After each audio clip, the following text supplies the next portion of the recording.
I already have a starter Expo app created with the latest SDK and React Native. First, let's create a src folder and add a new gradient view component inside it with an initial boilerplate code.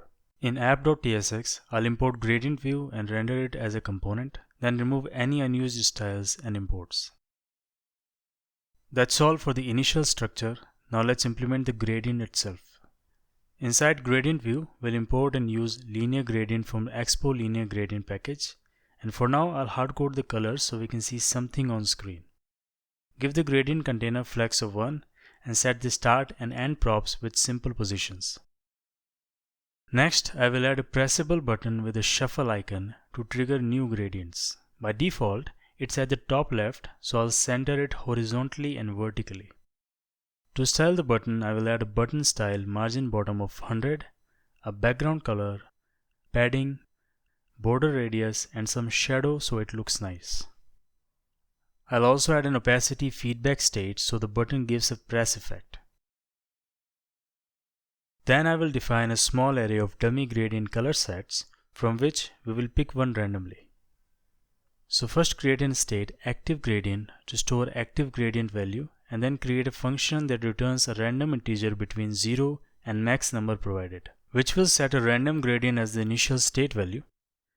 Finally, pass that state into the colors prop of linear gradient. Next, in the onPress handler, we'll pick a new random gradient and set the state. When you tap the button, the gradient updates, and you can see it works. Finally, we'll wire up start and end positions too. Create a position state of type object with start and end, and set those on the linear gradient, which will also update with random x and y values between 0 to 1 on click of the shuffle.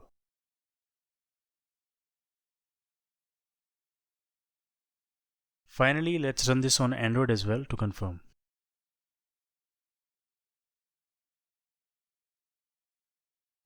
Now let's make an animated folder and create gradient animated component where we will implement the animation logic.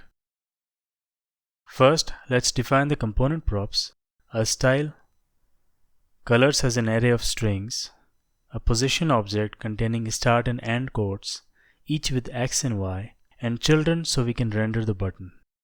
Import the linear gradient and use it in the component. And we'll remove the unused imports as we go. Now let's use this new animated component inside the main gradient view, import it and replace the old linear gradient uses with our new component, and update the props so that start and end becomes a single position prop. At first you won't see anything on the screen. That's because we need to apply the style prop and use the position on start and end prop. Also, and as a fallback, if no style is passed in from the parent, we will use the fallback style with flex of 1 to make sure it always fills the screen. And make sure to render the children prop in order to see the button. Next, to animate colors, we'll keep track of previous and next colors so we can interpolate between them. When the colors prop changes, we will set it to the next color state.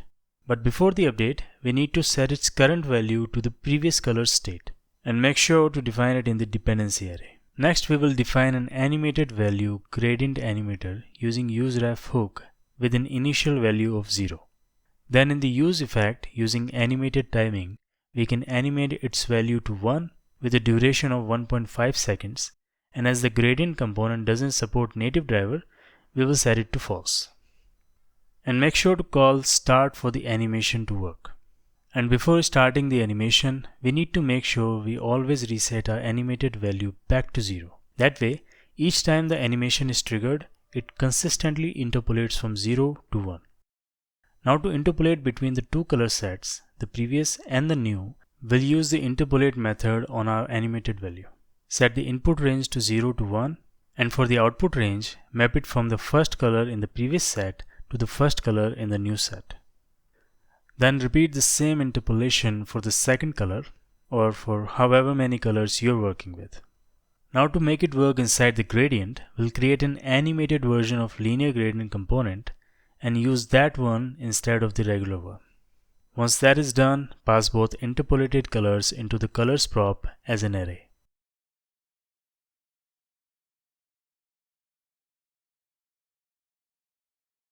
We will then temporarily use fixed start and end positions just to clearly see the color transition.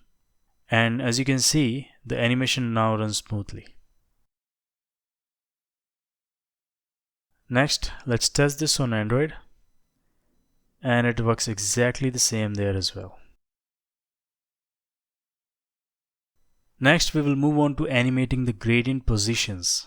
For that, define previous and next positions just like we did with the colors. Each will hold the start and end coordinates of the gradient, and in the use effect, similarly update its state. Then same as color interpolation, we will interpolate each of the position coordinates. Start X from previous to new, then start Y, end X and end Y. Then finally use these interpolated values in the start and end props of the animated linear gradient. And that's it. The gradient now smoothly animates both colors and positions, working beautifully on Android and iOS.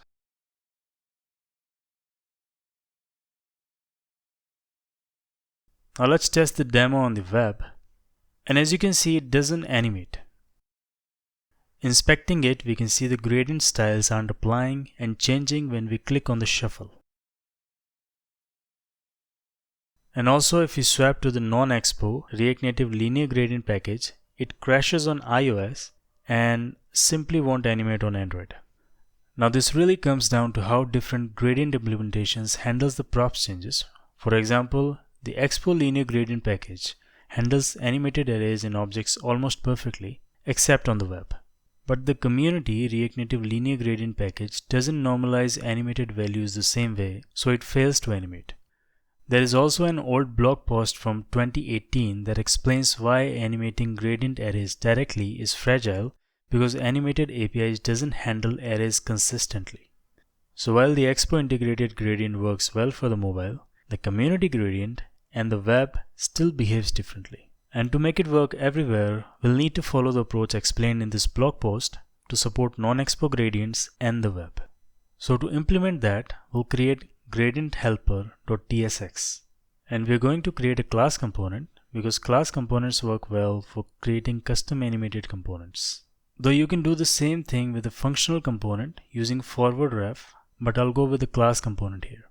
Inside it, we will initialize the component with a linear gradient and define the props it should accept, like style, color 1, color 2, and children.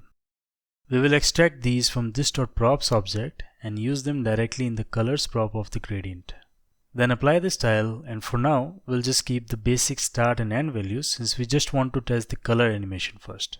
Next, let's go back to the gradient animated component, import our gradient helper, and replace the previous animated component with it. Update the usage and pass the color props. Let me refresh. Now the button is not showing because I forgot to use the children.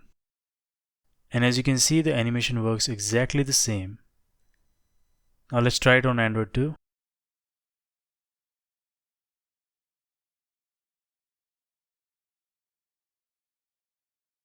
And on the web. And as you can see, unlike the earlier solution, this one works perfectly on all platforms. If you inspect the elements, you can see the gradient styles are actually changing as we click the button. Next, let's declare and use the start and end positions and pass them individually in the component. Now the color and position animations both run together.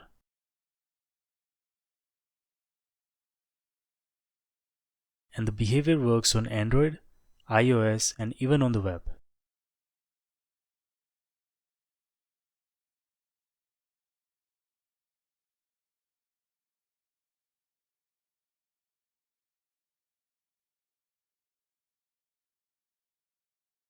Finally, let's try it with the non-expo react-native-linear-gradient package.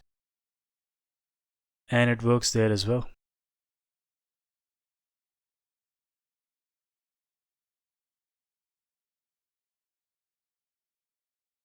Just note that react-native-linear-gradient package doesn't support the web, so for the web builds, you'll still need to use Expo's gradient package. Up until now, we've only been animating between two colors, but we should be able to handle more than that. So back in the gradient animated component, instead of interpolating each color manually, we will loop through the new colors array and return an interpolation for every item. The color will interpolate from the same index in the previous array to the one in the new array. Since the number of colors can vary, maybe 2, 3, or even 4, we'll add a fallback to transparent in case an index doesn't exist. Now, because we can't directly pass an array of animated values through props, we'll convert this interpolated colors array into an object. Using the array's reduce function, we'll map each color to a property like color 0, color 1, color 2, and so on. Let's console log it. And as you can see, it prints color 0, color 1, color 2, and so on. And if there are only two items, you'll just see color 0 and color 1. So once that is ready, we'll pass this object down as props through spread operator. Next, inside the gradient helper, we can extract these dynamic color props using spread operator to capture the rest of the properties. And we will call that variable rest. Then we'll define a type for it, where each key starts with a prefix color followed by a number, and each value is a string. To extract the colors, we'll use object.entries on rest to convert it into an array and filter out only the keys that start with the text color, and then convert the result back into an object. Finally, we'll pass its value into the gradient's colors prop. At first, this won't work because we still have the old classic color 1 and color 2 entries from before. So let's remove those from here and the parent component. And now as you can see, we're getting the complete color array dynamically. Now the thing is, the type of the color array in the helper is equal to the color props we're initially passing down from the parent. The reason we go through all this extraction is because rest may contain other properties, like this collapsible flag here. And we only want to include the color props. Finally, we can clean up the console logs and test it out. And you will see it animating seamlessly with more than two colors.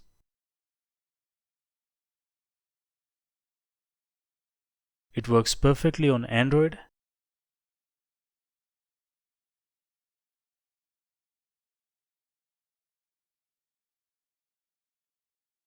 and also on the web.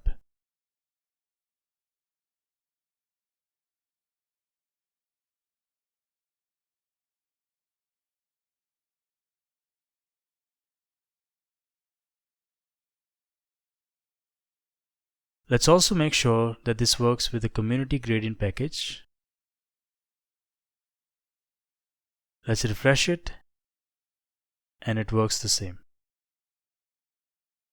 With that, our gradient animation using built-in animated API is fully complete.